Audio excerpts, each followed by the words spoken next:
for this very, very important discussion about childcare. I feel as though COVID-19 and the economic shutdown have lifted the curtain on some of the more challenging links in our society and our economy, but none more important in this day and age than childcare. Literally, who is going to take care of the children? And one of the things that working parents have realized is how interconnected this all is. I was with friends with young children on Sunday, and they were talking about the school learning experience. And the school learning experience for their fourth grader had been rather unsatisfactory. And it turned out it was because the teacher had children and had no childcare for her children in order to be paying attention to their children. So then they had a big struggle in terms of, two jobs and managing everything from home. And of course, this was compounded, the perfect storm, because so many childcare agencies had to shut their doors because of COVID, because of the spread of COVID and the complications around staffing, because their staff's children were not in school. And so then they couldn't leave their home. They had to be home taking care of their kids. And then the challenges that we've known for a long time about the financing of childcare and how it's difficult. You work very, very close to the margins, and added expenses, even something like extra cleaning or PPE to protect your staff and the students and the kids. Sometimes were just too much for people to be able to manage. We did do our part to begin to address this. Obviously, I want to do much more. I'll say that right from the get-go. But we did pass some funding, both in the CARES Act and then in the HEROES Act, which is the bill that the House passed 2 months ago that's still pending. The Senate refuses to take it up. Mitch McConnell refusing to do additional funding, honestly refusing to even recognize and address the issue. And so the House went further to make it very clear where we are. We passed in the last month the Childcare is Essential Act, providing a historic $50 billion in funding to keep childcare providers open through COVID-19 and to help needy families keep their children enrolled in these important programs. And then in addition, that same day in July, we passed the Childcare for Economic Recovery Act. I'm a co-sponsor of both of these bills. That was additional funding to enhance the child and dependent care tax credit. And then we also have passed funding for infrastructure, for physical improvements and some of the building that needs to happen for keeping our space and keeping everyone safe. So regretfully, these bills have not been taken up in the Senate. I wish that I could tell you with our wonderful Jean Shaheen and Maggie Hassan that these bills are sailing through, but maybe in 6 months' time, that'll be first on the agenda in January. But this is a very, very important issue to me. It has been throughout my adult life and throughout my own career as a working mom with my own children in childcare. My perspective during COVID, I have 8 nieces, 6 of them working from home with little children. 2 of them had babies the first 10 days of July. And all of them are frantic. It only begins to describe it. But it's helpful for me to be able to talk to them on a regular basis about such a wide range of issues. They're worried about their children. The anxiety, the uncertainty is very difficult. It's difficult on a marriage. It's difficult on planning. They all are still working. One of them finally went back to work at her place of employment, partly just to get a break so that the adults could be taking turns with the kids and the person working could be focused on the working. But it's very, very challenging. And then you add to that children with special needs, children with disabilities. And one of my big concerns about schools reopening is the issue of the mental health and the protection of children. And I'm very worried. I'm the founder and co-chair of our bipartisan task force to end sexual violence, and some of the stories and anecdotes and data that we're getting is just chilling about what's happening to children in the home. So knowing that if child care centers open, that there's another set of eyes, another adult that can be aware if there are issues around abuse and neglect is very, very important. So with that, I'm going to turn it over to my mentor on all things childcare, my good friend for many, many years, Representative Mary Jane Wallner. Started out in this fight with my mother, State Senator Susan McLean, and here we are. We're still at it. So thank you, Mary Jane, for all your extraordinary leadership in the State House, in the New Hampshire House, and on all things childcare. Thanks. Thank you, Representative Kuster. I appreciate it.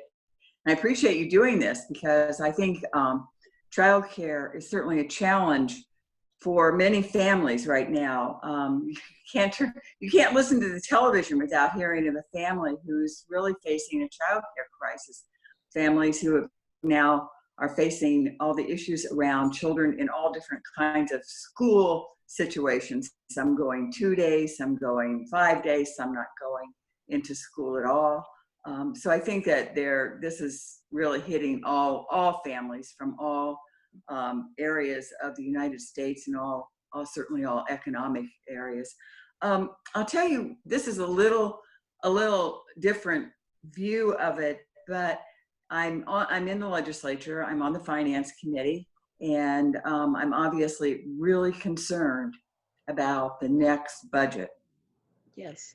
And I'm concerned about actually the budget we're in now because revenues are down. And I am worried about essential services like childcare, healthcare, home services for our homeless. I'm really concerned about with revenues down, there will not be additional funds as these services are going to be more and more needed. And the state is going to be facing a real financial crisis. So I hope that the federal government is watching that closely and that there can be some response from the federal government around lost revenues that the states are facing. And that's not just a childcare problem, but it is going to be a problem that all states are facing. So additional federal childcare dollars will really go a long way to helping, but also just in general, looking at those lost revenues. I mean, every state is facing millions and millions of dollars of lost revenue. New Hampshire closed the books on June 30th, and we were $142 million in the red. And that will only continue to get worse probably in the next several months. Right. Well, I'm glad you launched there. It's not just childcare, but it's certainly relevant to the conversation. So 2 months ago, the House passed what we call the HEROES Act, the second major package of COVID relief legislation. And we called it the HEROES Act because it's all about that state and local reimbursement, not just for the response to COVID, but the lost revenue, as you point out, because of COVID-19. And we don't want our heroes, our frontline workers, police and fire and nursing and et cetera, to lose their jobs because of these cuts in funding. And in New Hampshire, I've been talking with the governor for many months about this bill because it's held up by Mitch McConnell and the Republicans in the Senate. And I'm trying to get him to urge his Republican senators to fund this. He understands. He's talking about a $500 million deficit. And to explain it clearly to people, you think about here in New Hampshire, our rooms and meals tax is such an important source of revenue. Tourism and hospitality, number 2 in our economy, we had a 90% drop from March to July. And the lost revenue to the state of New Hampshire from the loss of that meals and rooms tax is critical. Then at the local level, I was just on a call with the mayors, the property taxes, because if people don't have a job and the unemployment is running out because the Senate is not funding, we want to fund the unemployment to continue in places that are hard hit by COVID and people who are losing their jobs because of it. And people aren't going to be able to pay their property taxes. And so this is going to be compounded and cumulative going forward if we don't get this bill passed. So thank you for bringing that up. And thank you for being paying attention to this important issue. Yeah, it's critical. And it's just so frustrating that you know, I just with Speaker Pelosi are getting just a brick wall to get Mitch McConnell and the Republicans to talk about the funding and the reimbursement to cities and towns across the country who face these types of losses. So, well, let's keep going now with our experts, and I want to go to the folks at New Hampshire Department of Health and Human Services. We have with us Chris Santaniello and Marty Ilg. And Chris, do you want to start, or do you, I'll let you two decide. Thank you so much, Representative Kuster, and thank you, Representative Wallner, for kind of setting the stage. Because our Division of Economic and Housing Stability oversees so many of the economic assistance programs, I'm deeply concerned about, you know, our future economy and the impact on individuals and families in childcare and housing. One of the things I think, just to kind of file, is, you know, a lot of the CARES Act funds, we have to use them by December 30th. And, you know, we have a housing stability fund, which is helping people to stay in their homes. But, you know, depending on what happens with unemployment, you know, we could be seeing people, you know, maintaining for right now, but needing more services later on. So if there's any way any of that could be extended, that may help us, you know, bridge some gaps. It was interesting. I was looking at my notes, and I think the last time we spoke was in May. Yeah. And we were right in the middle of the emergency childcare program. And, you know, and that actually really helped us bridge some significant gaps and keep childcare open for many of our essential workers as well as vulnerable children. And I'm really proud of the collaboration that we all came around to do that. And right now, we are in the middle of the Childcare Recovery and Stabilization Program, and we have received money through the Gopher, about $20 to $25 million, and right now we've allocated $16.5 million that's getting right out to centers. A lot of that is out the door, which is really helpful, and we know that that's really critical right now to keep people open. And then we're going to be working on, in the next few weeks, a second round to really help people with, you know, increased program needs, decreased revenues, new programs starting. I know there's so many questions up in the air about school and the impact on childcare. And, you know, I'm kind of looking at Christina D'Alessandro. We've had many conversations about this, and so what we're really trying to work really closely with the Department of Ed and figure out what are the community needs, and really mapping business and school and community and childcare, because, you know, we have to do things differently. And how do we support that at a community level? Because what happens in one town is going to be very different. And everybody I know is kind of on eggshells with what's going to happen. Are we doing hybrid? Are we, you know, will we do a part, end up remote? And then where's childcare in all of this? And luckily, we just got some guidance from the Office of Childcare. And so we're really trying to figure out what makes the right next step. How do we stretch our dollars as we can? And so Marty, what do you want to add anything to that? Marty, I think you might be muted. Sorry about that. That's right. After 6 months, this happens on every call, so don't worry. Okay. Trust me, it's happened to me many a time. Well, thank you.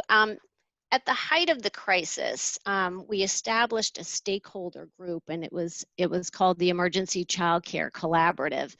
And one of the products of the Emergency Childcare Collaborative was a series of webinars for our provider community.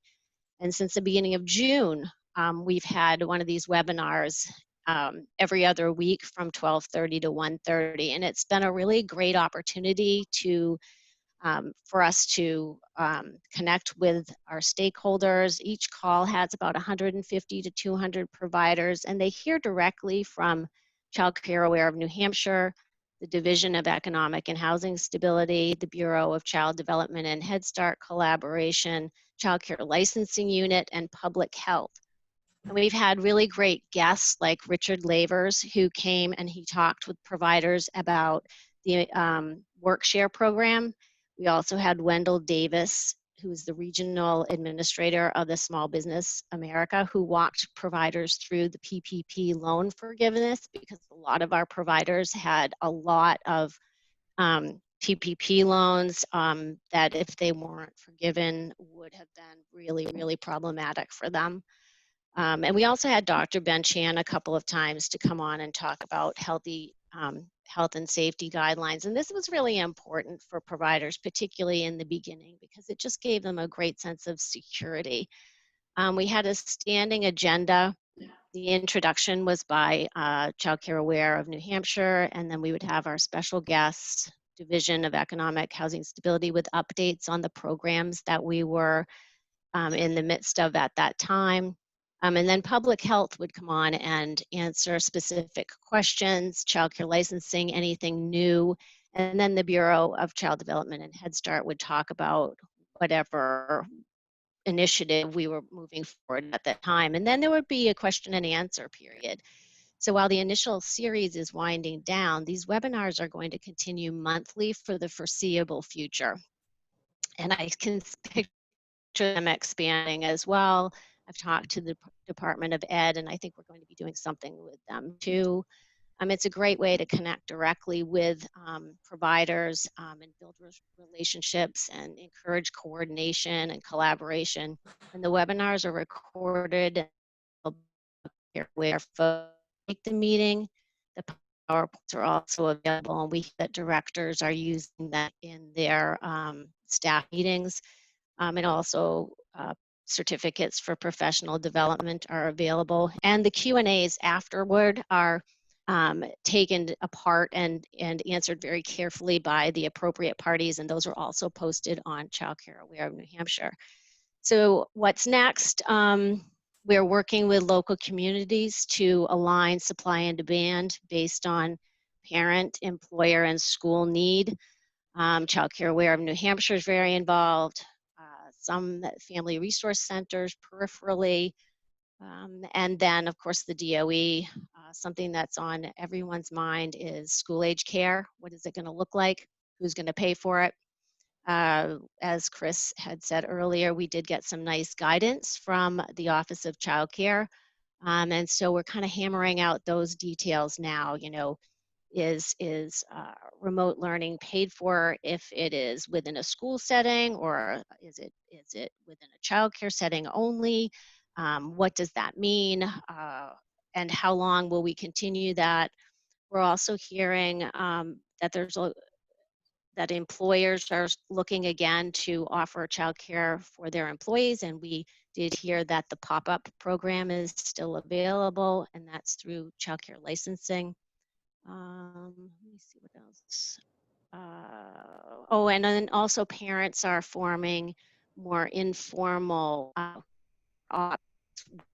within their little neighborhood pods, and what does that mean, and how do we support that? And then lastly, the Governor Chris Sununu has authorized the expenditure of an additional $2 million of CARES Act relief for an investment or an Invest in Future fund for a program that he's calling the Empowering Youth Program. And this funding targets high school and middle school youths, which is really interesting, and seeks to involve them in positive experiences. And these funds will be awarded through an application process that is currently available through the Department of Health and Human Services, and it is supported by DCYF as well. We currently have 20 applications. We're pretty excited about that, with a really nice regional distribution. And again, the applications are available currently on the Gopher site. And what's the program? I'm just trying to follow what the applications are for. It's called in the Empowering Youth Program, and it's part of the governor's Invest in the Future Fund. And it's specifically for programming for middle and high school students. It started as an extension of summer, and now with the uncertainty of what will be happening in the fall, and we know that there are some gaps, it's really, an effort to engage those kids in positive experiences. And like I said, we have 20 applicants already, and there is some requirements to, engage them in activities that are steer them away from gang violence and substance misuse and that type of thing. And the governor has said that he would like to see this program evolve. So while generally we are involved in early childhood and in childcare in general, I'm pretty excited to be involved in this programming for our big kids as well. Well, and I think a lot of that was due to a lot of summer programs, opening, it was rec programs, and, childcare goes up to a certain age. So how do we ensure those kids aren't left out? So, yeah, no, I think that's very promising, is that for a lot of young people where staying at home is not going to be an option if there's no adults there, that, I spend a lot of time visiting with boys and girls clubs and after school programs and that kind of thing that may need to be extended. Yes. And have, instead of a homework club, it'll be literally doing the online learning and then going and playing basketball or having a snack or whatever. So I think that's going to be critically important, I would think, for a number of people. Well, that's very helpful. Thank you. And I'm really, really impressed by the webinar piece. That such a big part of what we were doing for weeks and weeks. Chris Pappas and I think we had 13 teletown halls every single week. Just people were insatiable with questions about both we had, it wasn't Dr. Chan, but it was Dr. Calderwood from up at Dartmouth. We'd have the epidemiologists so that people could ask about that and the safety and the efficacy and all of that. But then they also wanted to talk about the economic recovery. We had a lot of the same guests, Department of Employment Services, and people coming in talking about, and I'm so happy to hear that it's working out, hopefully, about the PPP for most of them. And if there are individual organizations that need help, feel free to reach out to us because we can help them navigate that. Okay, great. Well, UNH, we have with us Christina LaChance. Christina? Hi there. Thank you so much. Thank you for having me, and thank you, Congresswoman Kuster, for your continued work in this space, and certainly here on the ground, Representative Wallner, who has been just a long-time champion for childcare. Very, very grateful. And Amy, thank you for sleuthing out and finding, in fact, that I transitioned from New Hampshire Charitable to the university in the last month. And I will tell you, I took the month off. So I've been a little out of the loop and thrilled to be back in. And I am so grateful for your commitment around the $50 million in childcare funding. I am very hopeful that we will see movement on that at some point. I share Representative Wallner's concern. New Hampshire, although certainly she knows a lot more about it than I do, New Hampshire is definitely experiencing a shortfall that is going to impact our state. And as we know, oftentimes children are impacted, and we know childcare is often impacted. And so I simply don't know how we'll do it without more support from the federal government around childcare. It was already an issue here in New Hampshire. So I will share a couple of things that have really, you know, I had the time to step back for the month and read a lot more and think a lot more. And a few things that have really just kind of come up for me as it relates to childcare and this work has been, you know, and the National Association for the Education of Young Children has put out a document recently, and others kind of talking about really being a bit bewildered about why childcare is othered, right? It's, we're talking about these children all afraid to send our kids back to school, but we were not afraid to send them to childcare. And so, you know, there's a notion of we're not going to open our K through 12 institution, but instead these kids will be in childcare programs. And I think if you're grouping kids together, whether it's in a public school, in a boys club, in a church, and wherever it is, there's some risk involved. And I have some concern about having an expectation of these organizations taking in children and not only being responsible for their childcare where their parents are working, but now being responsible for their instruction. And knowing how fragile our childcare system is, frankly, I think they need to be compensated if they're going to be expected to do more. And again, frankly, parents can't afford to pay more than they're already paying for childcare. So it's really, I think, creating just this issue of othering the early childhood professionals in terms of how we regard our K through 12 professionals. I've also, I'm concerned about quality. I think, you know, as many folks have scurried around to try to find childcare, sometimes they're so concerned, rightfully so, about their job that they settle for centers that are not quality. And in New Hampshire, we've had more and more centers close, including nationally accredited centers, our lab schools, both in Concord and in the North Country.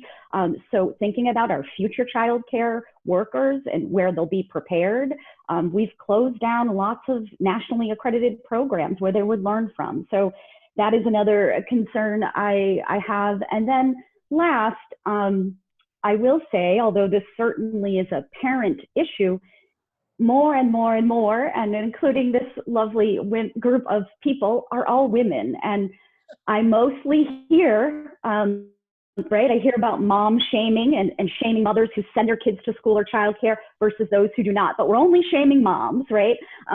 It seems like this issue, no matter what, keeps falling back to women. And I want it to be shared equally among our male friends and husbands and uncles. And so I just think about those factors and think about how we can come together and think about how we've infused public dollars into things like K through 8 and the improvements that happen when we have that kind of funding. We're watching now with Preschool Development Grant. New Hampshire has its first round of funding, and we're seeing things move quickly there. I believe those same kinds of levers could be pulled with federal investments in childcare. We just can't rely anymore on only parents paying, and really the staff paying in their wages. Our childcare teachers pay for childcare, whether or not they have children, because their wages are such that they're compensating and taking care of the deficit. So I have continued concern about the childcare work, the lack of investment and I guess importance. And I think our battle, I thank you and Mary Jane, Representative Wallner, for doing this for so long, but it needs to continue, and we're not out of the woods yet. So thank you so much.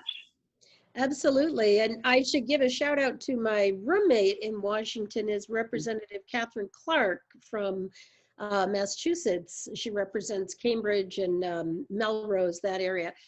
And she's the one that's been pushing. She's the vice chair of our caucus to include the child care funding in these packages as they went forward. But the good news, when you started out, you were thanking us for 50 million. It's 50 billion. Billion, thank you. We have to keep track of our M's and our B's and our T's. And so the fact that we did pass those bills in July and quite handily out of the House, I don't expect they'll be taken up in the Senate. But again, as I say, in January, it can be job number one to. And you're absolutely right. It's about getting it on the agenda. It's definitely not just a woman's issue by any means. And I think a whole lot more fathers and grandfathers and parents and uncles are hearing much more about it because of COVID. One of the things we don't frequently talk about, but there are many, many, many women who are the primary income in the family. And it's in everybody's best interest to make sure that people can keep working and that children are well cared for and are safe. And there are just so many more grandparents getting involved in this now. And I think as a result, it is a broader conversation. And I can certainly see it among our colleagues in Washington. Steny Hoyer, our majority leader, was one of our biggest champions getting it to the floor because he was so aware of it's his granddaughter trying to manage her children. You know what I mean? It's a generational thing, but he's like, everybody's talking about it because she's trying to work with a toddler at home. And I can see it on my calls with different groups. It's not infrequent now that there will be a man on the call with in one case it was a newborn infant, in another case it was a man with a bottle and a baby in the middle of the call. And I said, yes, that's what we're talking about.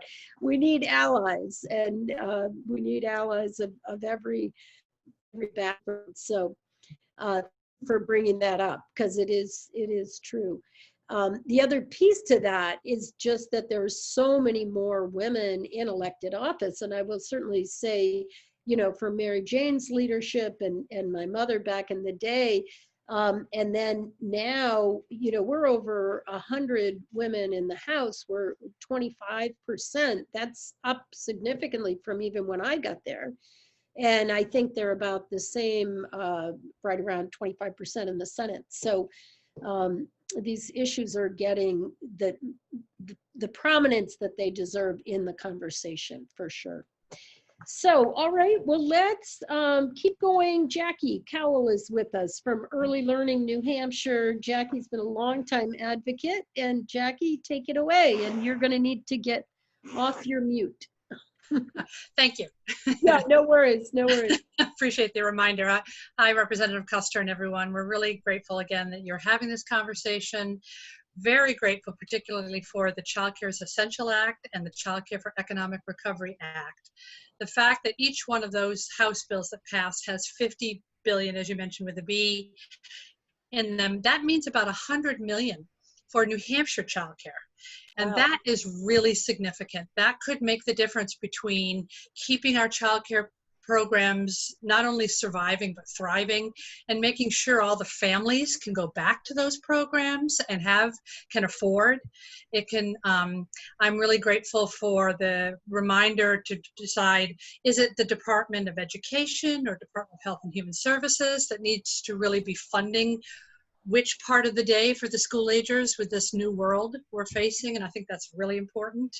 But I think I agree with the previous speakers. It's really the federal government that's going to make a huge difference whether or not New Hampshire child cares and the families they serve do well. And really appreciate your attention to that. I'm glad that you've got both Jane Markey and Marianne Barter about to speak, who've been providing childcare for years and years in New Hampshire, and one who couldn't open yet and made that hard decision, and one that stayed open throughout and made that hard decision. And I think they'll give you a really good perspective. But I've just never seen the crisis we're facing of how many programs we might lose. You know, we do polls, you know, when we do our Zoom chats with providers here and there, and 2/3 say they don't think they'll be around in 6 months to a year if nothing changes. You know, it's just too hard. It's just too hard to make it work, even with the help that's coming and the hard work of DHHS and all the others to do what they can with relief. It is really hard. The math is really tough. So keeping a really sharp eye on this is important, and getting the funding is going to be really important. We're also really proud of the fact that so many of those programs did stay open for the essential workers. And, you know, to my knowledge, there has been really great safety, great health and safety with all of the programs that have been running, all of the kids that have been in those programs up and running. The parents and the kids have been safe. The childcare has not been a transmission, and we're really proud of that and that hard work. And certainly agree with Christina LaChance about hazard pay. You know, that extra pay really is needed. So I'll leave it at that, and thank you for keeping your attention on this. Excellent. And the hazard pay, not just needed, but well deserved, because there Right. is a risk when those frontline workers are dropping off their kids. There is a risk for everyone. So Right. yeah, thank you for mentioning that. All right, so we do have childcare providers with us, and I'm going to go to Jane Marquis. Jane, do you want to unmute and join the conversation? Thanks for being with us. Thank you so much, Representative Kuster and Representative Wallner, and all my friends and colleagues over these last few decades, I'll dare say. And we all look so young. How do we do it? How do we do it? I just want to say, you know, in having the opportunity to talk like this with all of you is really, really important for childcare. And I think for those of us, you know, sort of in the trenches or on the ground, back on St. Patrick's Day, our agency, I'm with the Nashua Adult Learning Center, and we're called the Early Childhood Adventures Program. We're one of 4 major programs at this agency. Our whole agency had to close on St. Patrick's Day, and that was the hardest thing I'd had to do. 2 days earlier, I had celebrated my 27th anniversary here. And I've been in this field in I know, right? Crazy. I've been in this field in New Hampshire for over 35 years, but here at the center for 27. And we are a community-based program. We are licensed, all of that. We are actually accredited too through NAEYC, which is a tough set of standards to meet for any program, but really tough when you're a community-based program because it is a little more expensive. It costs a little bit more for those extra staff members, those extra things that you're putting in your program to maintain accreditation, the materials and whatnot. So that day I remember emailing my good friend and colleague, Jackie Cowell. She was checking in with everyone because she's the best. And I just said, this is it. We're going home and we don't know what's going to happen. And I think I'm going to go home and cry. And, you know, I don't cry at work. It's not who I am. It's not what any of us do in order to be effective. However, I have never felt so helpless and even hopeless at the plight of what was going to happen to our families, to our program, to our children. We have infants through pre-K. We have children from every socioeconomic background. Being in Nashua, we're incredibly diverse culturally, language-wise, culturals, all of that. So as we move along, we decided our agency has an amazing board of directors and executive director. And they said, you know, we want to do the right thing with our teachers here. We have 15 teachers at the time, plus myself and an assistant. And they said, we really want to furlough them so they can keep their insurance benefits. So they can, you know, have that accrued for them. And then they'll have their unemployment. They'll have, as we found out, the stimulus, all of that. Which, by the way, Christina, I wish all our staff could continue with stimulus. That should just be a given, right? But, you know, once back from furlough now, as we look at reopening, Representative Kuster, an agency like ours calling these teachers back from furlough, who at least 2/3 of them are just itching to get back, which is great. Our agency would now be faced with paying 2/3 of their salary if they decided to take the Families First Act and stay out for 12 weeks to be with their children who are home learning remotely, which we totally understand. They have school-age children who are, you know, have to be home. So now we bring back 2/3 of our staff and we lose maybe another, you know, third because they're going to be home and they can do that. Our agency can't absorb that cost. And that's something that our board is looking really hard and fast at. They know we're a quality program. They know we're dedicated. They know, you know, we're going to do what we can. We did get some CRISP funds, as we're speaking about earlier. The CRISP funds that we received were less than 50% of what we asked for. Not to look a gift in the mouth. We were really thrilled to have it, but it's not going to cut the mustard. And for a program like mine, serving up to 70 children per year and all these teachers and staying accredited, the CRISP funding we received helps us from pretty much March through June in some of the supplies. Now, as we look forward for even more supplies and to try to, you know, reopen and stay open 3 months, 6 months, a year down the road, it's going to be really tough to do. So it's really about the funding, where we're only going to start with probably 30 to 40% of our families coming back. That's been the norm in the national community for programs. And like I say, maybe upwards of 70% of our staff. So we're going to have to start small, take that hit again, and try to grow and try to stay afloat without draining all the resources and absorbing all the, you know, money that's set aside from a large agency like ours. Our school age program is the largest in the state, and it's feeling it as well. And in terms of an agency, we apply for funding as a whole. We're one agency, and we have all of these 4 major programs. Our school age and our early childhood programs rely on each other to stay afloat. You know, enrollment-wise, program-wise, quality-wise, and of course, financially. So a program like ours, in order to reopen and then maintain, truly needs more financial and other resources. So I just kind of wanted to paint you a picture of our little place. No, and I know you've been to our center. I have been to the center and I love it. And I'll be back again, I'm sure. Good, anytime. That is very helpful to understand what it takes to reopen. And we're all so proud and happy about the family and medical leave, but the problem is that is a burden on you as the employer. So exactly. Okay, so I'm sorry, I was just checking in on Marianne Barter, but Marianne is with us on the phone, but not on video. Marianne, would you like to take the floor? Certainly. I'm sorry, I am actually on video, but I have terrible Wi-Fi in my office, so oh, no worries. Buffering like crazy. Good to see you if we could see you. Thank you so much for including me in the call. I'd like to absolutely support what Christina LaChance said. Childcare, but I work with the most amazing group of women you've ever met in your entire life, and I feel privileged to be with them every day, and I do not pay them very much, and that feels terrible. It feels terrible. I was on a phone call with a provider earlier today, and she was commenting that school teachers in New Hampshire wanted to include death benefits as one of their benefits if they decided to go back to school, which was understandable, and she absolutely understood it. But she also commented that she doesn't even have health care. So so the playing field is not level in any way, shape, or form. Merrimack Valley Daycare Service, the agency that I'm the executive director of, did stay open through COVID, and we're getting to the point where we're feeling pretty stable. We're getting there. We're chugging along. We're still serving less children because of the group size limitations, but most of my staff are back, and families are delighted to be here, and so I can sort of see the light at the end of the tunnel. But I will say that as a nonprofit agency that's been around for 50 years, we're going to look really different at the end of this, and that's something that it makes me incredibly sad.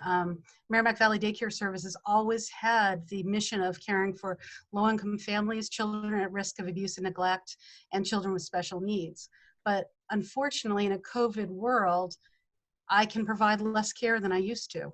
And so so a lot of people who can't afford to go to other centers are coming to me, but I am not able to serve them. And this logjam is made even worse by the fact that I don't have any place for my kindergarten students to go. So I'm keeping my kindergarten students, they're staying, and I just can't take the younger kids. And that's really hard. And that's going to be an important part of the economic recovery, because low-income families do need to work to provide for their families the same as everyone else. And I have a real concern that they are going to be priced out of childcare. I acknowledge that there are childcare spaces available in New Hampshire. There's childcare spaces available at the center down the street from me, but the center down the street from me charges $100 a week more than I do. They're a fantastic program. I love them all. They're terrific colleagues. They are not an option for the families that we serve. And so moving forward, I just want to make sure that low-income families do not get priced out of childcare, that any supports that exist for childcare scholarship are aligned with the actual cost of providing childcare, so these families do not get shut out. That is my biggest concern through this. And thank you very much. Yeah, no, that's very helpful to be thinking about that. And also, I just hadn't even really thought about the logjam of the kindergartners not launching, not leaving. And so that you've got a whole classroom, and then that's not even taking into account the babies are being born. And, you know, we're going to need expansion. So that's why that second bill about the making the it provides $10 billion in grants to help childcare facilities make safety improvements to their physical infrastructure. That would include expansion to make more space. But yeah, we're definitely going to need to get to more funding. Well, thank you very much, Marianne. I appreciate it. All right, to another good friend, Christina D'Alessandro, family advocate, moms extraordinaire. And thank you, Christina, for being with us. The floor is yours if you unmute.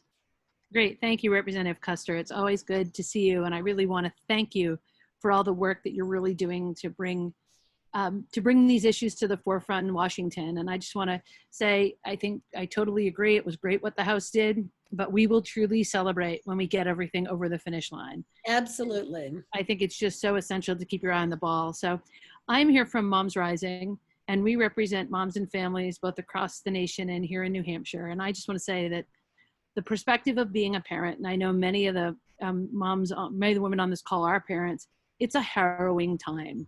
You're being asked to be a doctor, to be an epidemiologist, to digest and understand public health information, to make decisions for your family. And certainly in my own case, I have 12 and 14-year-old boys who also have a definite perspective in what they want, and grave concerns over what it is doing, you know, to their long-term mental health. Being out of school balanced with enormous fear about having them go back to school. And these are impossible times. Yeah. And then I look at what if, and at least I have older children, I think, what is this like for someone who is dealing with those that are very young? And I appreciate when Chris Santinello mentioned my sort of focus on school-age kids, because I feel like we have somewhat of an understanding of this under 5 population. I think the point Marianne just made about these kindergartners who aren't rising, and I know in Concord, they finally were going to a full day option. And I'm sure Marianne's program had made a whole bunch of changes based around that. And now that's not happening. We certainly know of in my community, young kids who spent their spring home alone, and that's just not okay. And as we're entering into this, we need to come up with a system and structure that is going to account for that. Our partners at CLASP just published a report today that really highlighted the number of moms, because it is moms, who are leaving the workforce to provide care for their children, feeling like they have no option, either because they aren't able to access care, as Marianne pointed out, aren't able to afford care, or with multiple children, the whole model of family finances that had been incumbent upon some of them being in school has collapsed. So I really just want to say this is a huge issue for families. I think we couple that with the fear that's there, that even when my childcare center may open, a childcare center I have great trust in, we're dealing with a lot of these emotional state of, can I put my children back in? So that's where I will echo the calls about flexibility in the funding, supports for these programs to continue, because what we don't want to do is come up with a situation that as a subsidy family, I am forced to put my child back or lose my slot when maybe my aunt just got diagnosed with COVID and I'm really struggling with working this through. And I don't think it should be a financial question. And a lot of parents understood the challenges for childcare, and a good number chose to continue to pay even when their children were not being cared for, because they knew this was the way they were going to keep their childcare centers functioning. So I just want to say we had a system that wasn't working before. We introduced a tragedy, a challenge of epic proportion. Certainly the system that emerges at the other side is going to be different, but it's going to require, I think, long-term support because it did before. So when we talk of the 50 billion, which both is an awesome number, sounds like a huge number, I equally know there were conversations that really said that number should be closer to 100 billion. Yep. And it's got to be over the long term. And I think it's really about rethinking how we care and the responsibilities for caring. And that needs to be coupled along with other workplace policies like paid family and medical leave, like earned sick time. Because how can I even keep my child home and do the right thing for my community if I don't have sick time off from work? Yeah. So I really just want to say thank you again for the work you're doing. I think everyone here brings a perspective.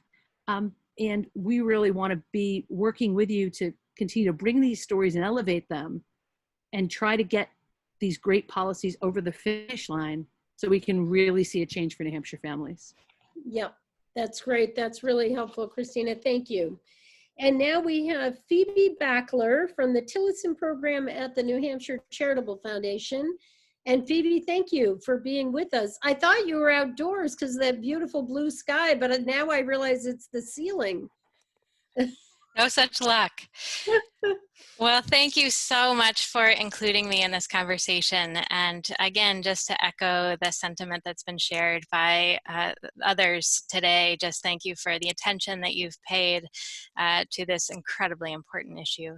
As a representative from the philanthropy sector, the New Hampshire Charitable Foundation has understood for many years now the importance of services, high quality, accessible services for families and young children in the broader goal to narrow the opportunity gap for families in New Hampshire.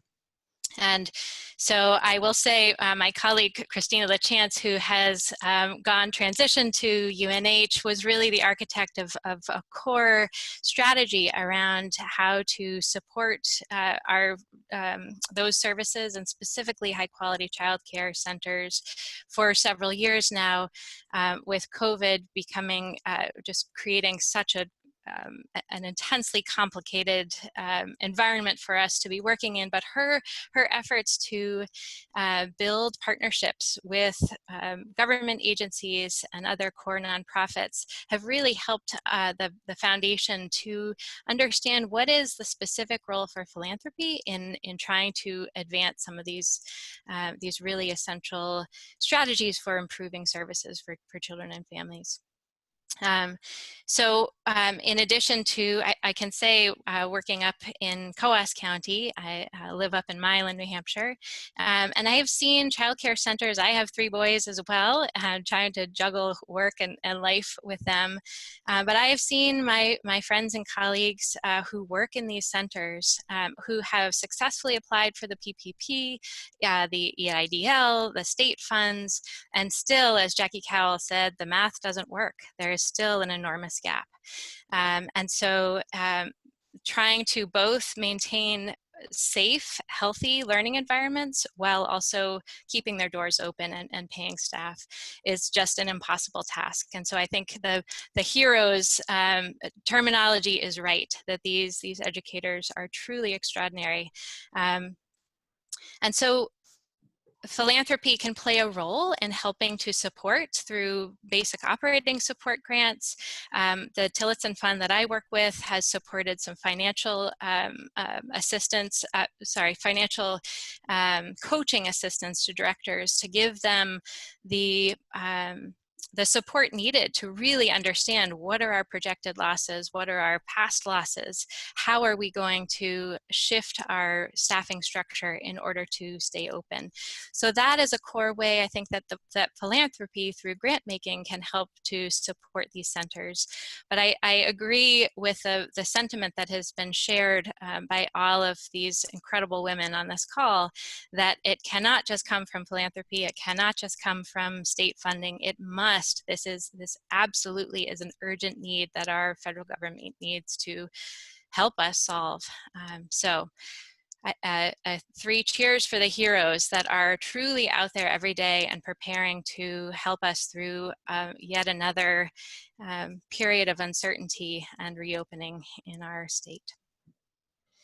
Great. Well, thank you, everybody. What a wonderful conversation. I wish that, you know, my magic wand would be on making sure that you get the federal funding that New Hampshire needs and deserves, and that communities and families all across this country. And I think, you know, part of this, as I started out talking about pulling back the curtain on the challenges built into our current system, we really didn't adjust to women entering the workforce at the scope and the scale. People experience that as their own personal problem. And, you know, I mean, Christina and others and I have had this conversation. It's as though it fell upon each personal family. And instead of it being societal. And one of the reasons that I love the conversations about all-day kindergarten and pre-K is that we're inching closer month by month to how about just from when the baby's born, everybody needs help. And that it is an economic issue. It's an issue for the workforce. It's an, you know, I've been in Congress for 8 years, and we've had twins, and we've had babies, and we've got people out, and we've got other people juggling their jobs. And this is just the nature of work. We've also had people out for cancer treatments, and people out taking care of parents with Alzheimer's. And, you know, life happens, and that's how we go through it. And I think we've had historically, and it's kind of ironic, it's partly because women played such an extraordinary role in propping up men in the workplace for so long, that notion became a part of the fabric of the workplace, which is that's a personal problem. And instead of, oh, I get it, that's a community problem. I'm an employer, I'm a business, I'm a nonprofit in this community. I need to step up and be a part of the solution. So I think the timing is very good in a sense it's long overdue, but to be having these conversations in Congress, that while we're talking about infrastructure and roads and bridges and highways and people getting to work, let's have the same conversation include childcare and the responsibilities. And the same with education. I mean, how did it get separated from the K-12 conversation, as though these young people just magically showed up? And I remember the hardest year of my working life, juggling raising 2 sons with my husband, was that kindergarten year, because it was useless. The kindergarten was 2.5 hours, and I lived a half an hour from where I worked.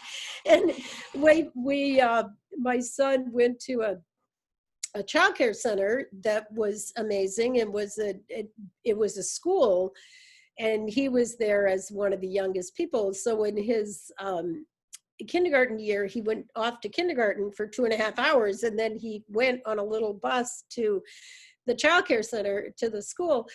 And one day he went home with a friend's mom and went and played at their house. This is Katie Marrow now at Charitable Foundation. You all know her. So Travis goes home with Joe and plays at their house for the day, and I come home from work to pick him up, and he gets in the car.